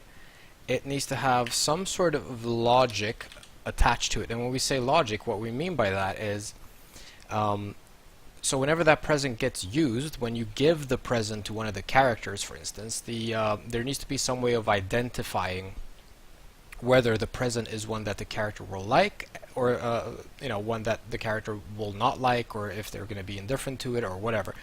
So that can be put inside the present itself, or it can be put inside the character. Right, so the character can be the container of like a list of all the different presents they like to whatever degree they like them, or you can put that into the actual present game object itself. The present can have a list of which characters will appreciate it, right? So you can do either. It's up to you, right? So we have the presents, right? And then we can look at other stuff like character. So the scope of a character is an interesting thing. What does a character need to have? Well, a character has to have dialogue, right? And it needs to have graphics, and the graphics can be broken down in all kinds of different ways. And of course, dialogue can be both written and audio, of course. So basically, dialogue and graphics, and of course, we're going to have to go into more detail because that's so extremely high level. And then you basically have to put these two through the filter. Like when you're doing a proper work breakdown and you want to kind of quantify the number of man hours, what you do is generally you look at a generic character, like your arbitrary character, your average standard character, how many lines of dialogue will they generally have, right? So written, and then spoken. Now there's going to be an overlap here, sure, because if you want to have subtitling in the game, every spoken bit of dialogue is probably also going to exist in writing, but the other way around is not true. So not every written piece of dialogue needs to be recorded. It's good to know before you actually start hiring voice actors and stuff, especially in an extremely dialogue heavy game like the one we just saw. And then the graphics, right? So facial expressions, right? And then maybe like special graphics. So if we're doing like full screen panels or something like that, like, you know, the cutscene stuff that we saw and whatever. So not so much stuff that is part of the character cardboard cutout, but, you know, so it's just a question of how we break it down and what we think the top level container is, right? So those special panels, those special types of graphics, are they really connected to the character, or would you say that they're connected to the case itself? Some of this stuff is a little bit just, you know, up to you how you want to organize things. But another thing that needs to be considered is, like, Sayaka is necessarily going to have probably less of all of these than many of the other characters, so it's not to say all, because she gets written out of the story, right? So that's another interesting thing, and of course, where you want to log that, you know, that's kind of up to you. Maybe when you do the work breakdown, you do, like, you start with the character that is going to be along for the longest, so to speak. So which character is going to be there from beginning to end, which one never gets killed off, and then you scale the other characters backwards from that when you do your estimates.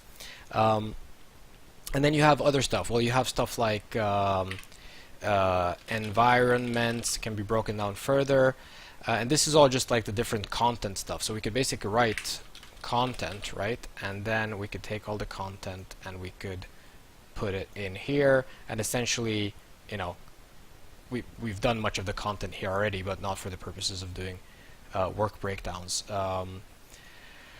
But what you'll see then, and then of course independently of this, we're going to have features, mechanics, and then you're going to go into really low level and figure out what needs to go in there. But once you've done an exercise like this, and this should take you like a couple of hours at the most to identify like what features and what interaction possibilities need to exist, and what's the story basically going to be, and what implications that have for the amount of content that you want to make, you'll quickly find that even to make a game such as this one, I think even having, you know, 10 people is going to make for a really good game of this genre.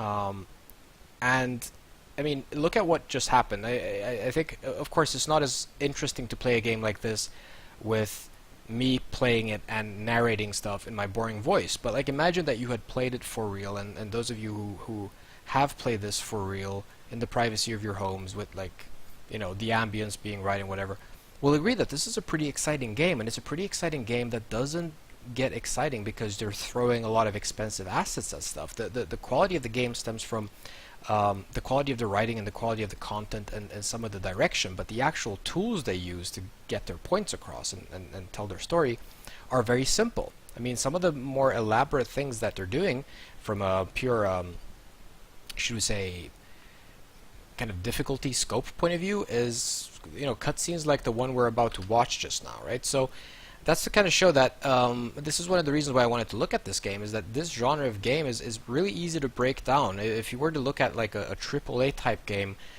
everything that you've seen me do thus far in the mind map is going to happen at least 10 times over, right? Just because there's so much complexity to everything, right? There's very little complexity to the things that happen here. It's just basically you could express most of what happens in this game as an Excel spreadsheet if you desperately wanted to.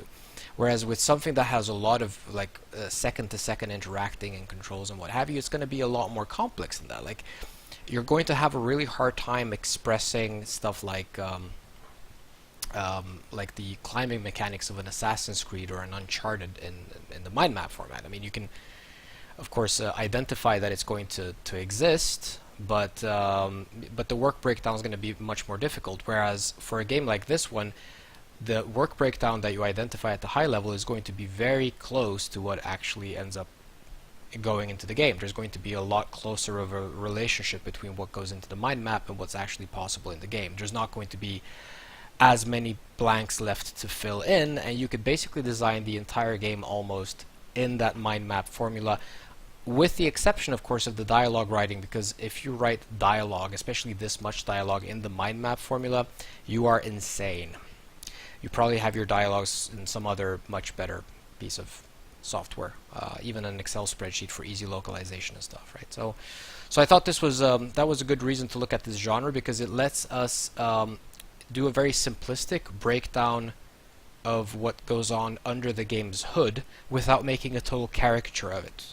Whereas if we were looking at a more advanced game, like the aforementioned ones, then we would be making a caricature of it. Looking at it at that super high level is something that you do on day one out of 4 years worth of development with a 200-man team. So that initial mind map is just not even going to scratch the surface of the scope and complexity of what you're trying to build.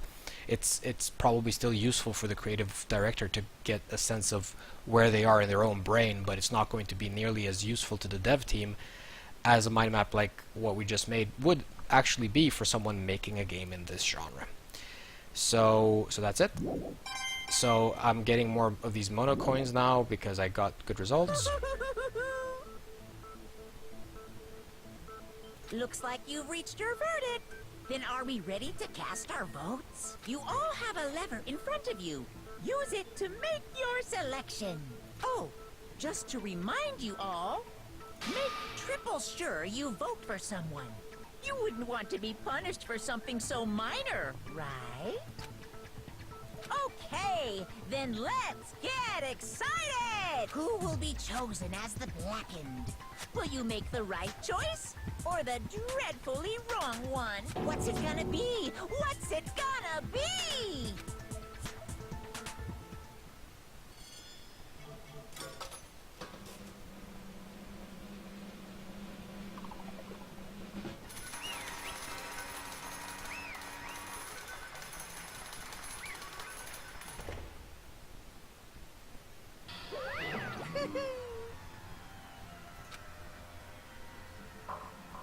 Blackened in this case, the one that killed Sayaka, was none other than Leon Kuwata.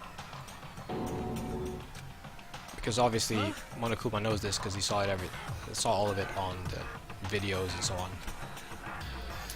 Hey, hold on. Leon, did you really kill Sayaka? I don't believe it. You son of a bitch. Son of a bitch. What the hell's wrong with you? I didn't have a choice. I didn't have a choice, he says. It was kill or be killed, so that's why I killed her first. None of you are any different. None of you are any different, as he says. One wrong step and you'd be the one standing here. There's a complete chance that I wound up like this. Well, that's not quite true though, is it? I was just unlucky, that's all. Hey, come on, you expect me to just accept my death? Everything's become clear. The decision we made was right after all, but when I think about that, honestly, I'd be better off if we were wrong. Because if what we came up with really is the truth, then that truth is that Sayaka was trying to frame me. But, even if that's true, I can't say she was wrong. After all, the mastermind, it's all because of that video. Even I couldn't handle what I saw in there. it was her, and the video actually...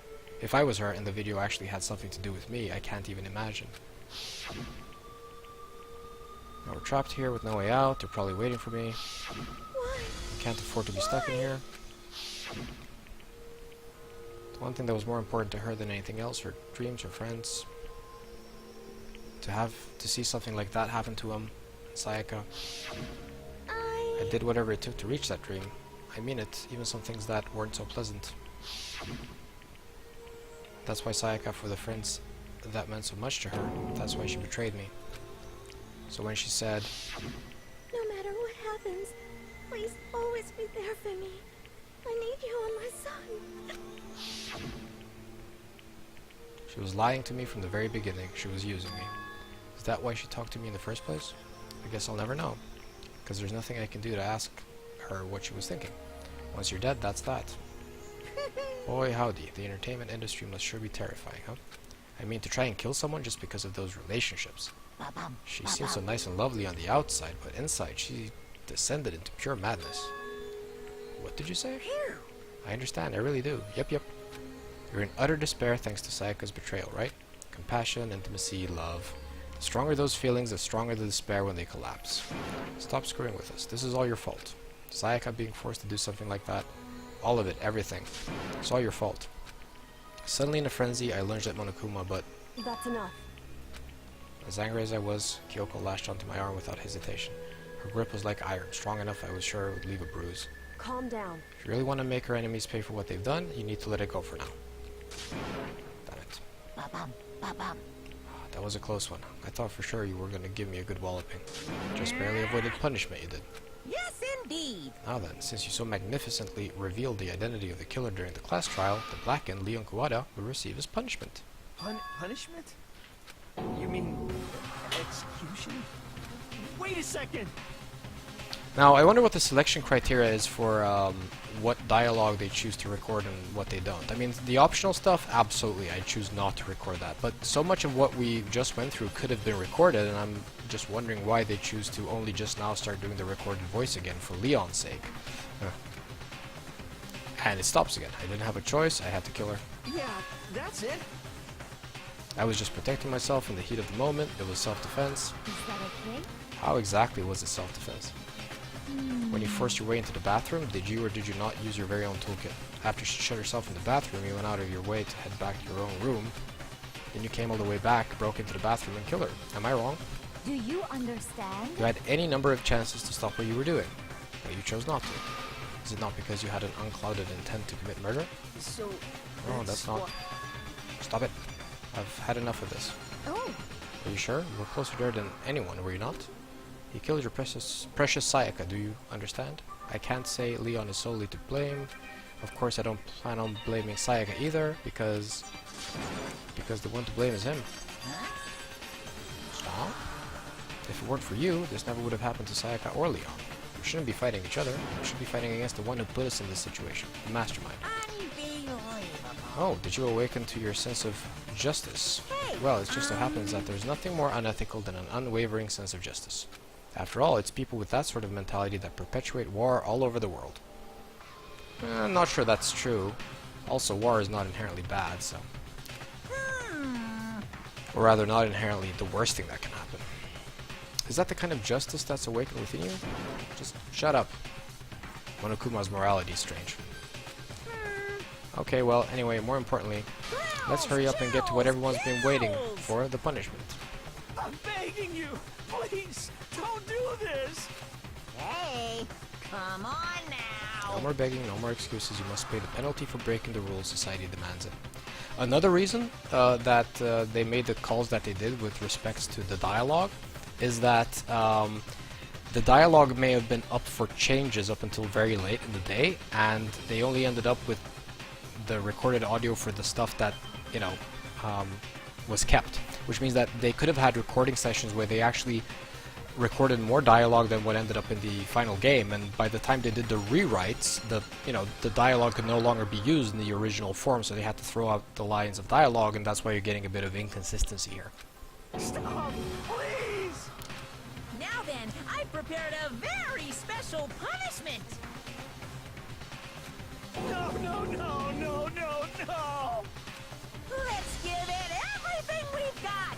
It's punishment time! No! The English voice acting is not bad. Not at all.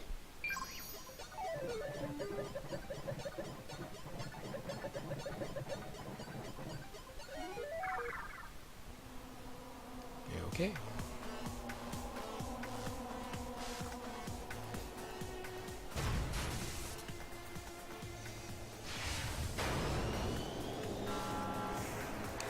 This is where much of their budget was spent on these really cool cinematics.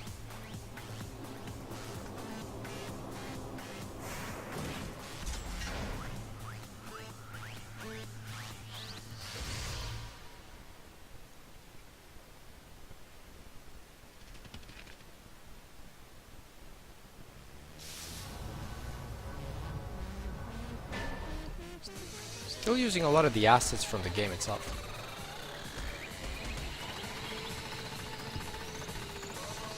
Ow.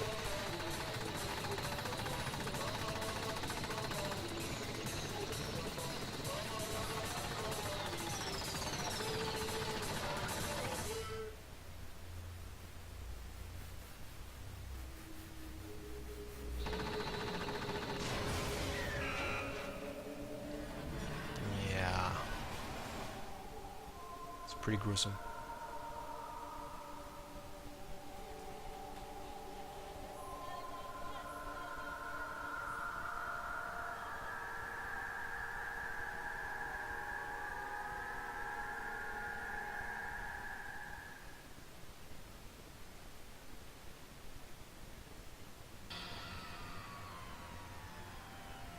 What we saw, that was the true face of despair. I mean, if we can't call it that, what else could we call it? Extreme! My adrenaline is pumping right out of control.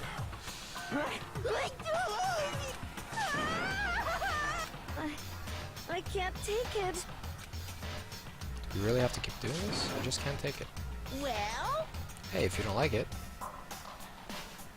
all you gotta do is swear to cut all ties with the outside world and accept living here forever. But that's only if every single one of you can get on board with that. Damn you! what the heck?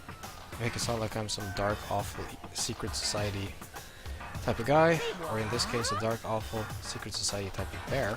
Well, So why are you putting an upstanding young citizen like me through such a grueling ordeal? Hey, Seems like you're trying to use common sense to make sense of something that doesn't make sense. It's like trying to put a mile on a scale. I just don't think it's possible. I don't think what you're saying and what I'm saying quite fit together. Piece of shit, I don't know who you are, but I'm gonna pound your ass into the ground. I just really hate to get so angry, huh? But if you do that, you're barking way up the wrong tree. What happened because more than one of you decided you wanted to get out, right? No matter how much time passes, you can't cut free of your regrets from the outside world. You're to blame. Of course, we can't cut free of the outside world, being trapped in this insane place. You're trapped, are you? Well, I'm sure once you learn all the mysteries of this school, your thinking will change for sure. You'll think, boy, isn't it so wonderful how we all get to live here forever? What does this mean? What are you trying to say? Hey, I feel like there's some deeper meaning hidden in there, just like before. thrills, chills, kills! hey, When you say everyone, who exactly are you referring to? Sorry I said everything I've got to say. I need to save some of the fun for later. Just like that, he was gone. He left us there, overwhelmed by a nightmare turned reality.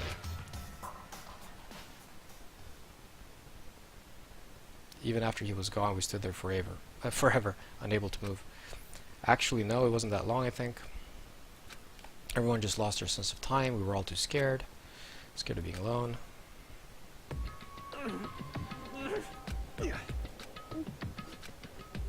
No one even tried to speak. Their faces were stoned, their voices dead.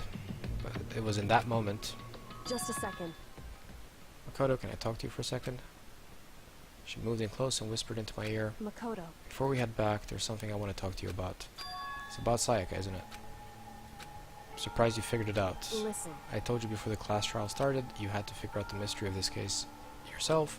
You wanted me to realize how Sayaka betrayed me by myself, didn't you? Thought never even crossed my mind. I feel like such a fool becoming such an easy target like that. It's true. Sayaka meant to double-cross you. That's a fact that you can never change, but even till the very end, she wasn't sure of her decision. That's why, as she lay dying, she was thinking of you. She was thinking of me? You can't just say something like that. I mean, there's no way you can know that. Only Sayaka would know for sure, and we can't ask her now. However... Even if you can't ask her, you can infer it, don't you think? Her final thought was how she could protect you. What? So... The fact that she used her last ounce of energy to leave her dying message proves it.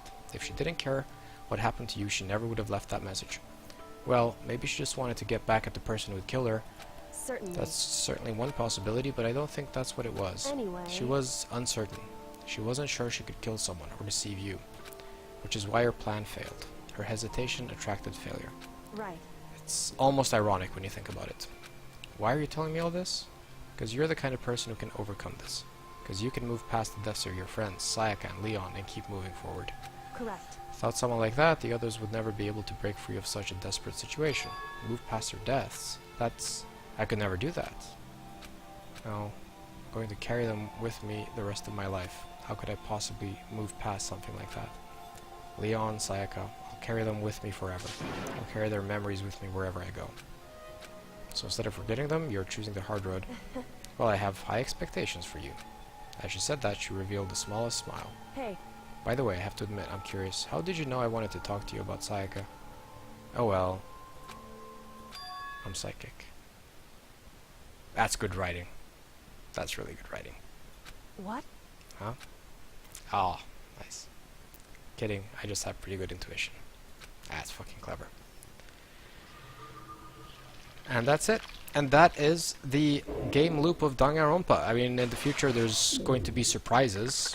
Absolutely. And they're going to mess with the concept a little bit, and, you know, switcheroos and whodunits and all this different stuff. But overall, this is kind of the setup for the game, right? Aha, the spare bat, so this one I got just because of finishing this. There's a fair bit of linearity. Of course, you can change who gets killed or whatever. I'm sure that could be a good game concept to try out, by the way, if there could be some randomness in both who gets killed and by whom. You know, that could be an interesting concept to explore at some point if you could do it in a modular way sometime, so it could be a little bit like that one board game where it's like, ooh, I know, it was this guy who used this weapon in the lounge, or something like that. But this game is a linear one. Anyway, we've been through pretty much everything, so thanks for those of you who've actually watched this. I'm going to both export this to YouTube and also do a shorter version for YouTube, because there was a lot of just basically let's playing, so a bunch of narrated playthroughing, and that's not why you watch this stream. So I'll see about doing an edited version later, but anyone who wants to watch the long play versions, of course, I'm happy that you feel that way. Just gonna save this. And I hope you've enjoyed it, and yeah, please let me know if there's anything you're curious about. Maybe let me know in the chat, or like through messages, or like as comments for the YouTube videos, and I'll try to elaborate more on some of the things if I need to. This is the first time I've tried to do it this way with the you know, with the mind map and all this stuff. I just thought it would be an interesting thing. I hadn't actually planned it as well as I would have hoped. I really forgot how grueling and how long this segment is until you get to the end of the first chapter with the prologue and everything. So next time I'll be better prepared for that. But yeah, thank you so much for watching, and see you next time. Thank you.